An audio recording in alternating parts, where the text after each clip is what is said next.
नमस्कार शेतकरी बांधवांनो, साधी माणसं या आपल्या यूट्यूब चॅनलमध्ये आपलं सहर्ष स्वागत। आज 4 मे येत्या 2 ते 3 दिवसामध्ये महाराष्ट्र तसेच महाराष्ट्राच्या काही जिल्हा असेल, काही पावसाळी भाग असतील, तालुके असतील, येथे कुठेसुद्धा पाऊस दिसून येत नाही।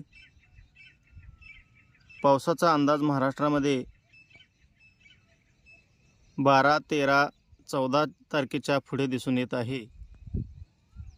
त्या तारखेच्या दरम्यान आपला अंदाज आपण कळवूच। पण सध्या महाराष्ट्रामध्ये उष्णतेची लाट उफाळलेली आहे।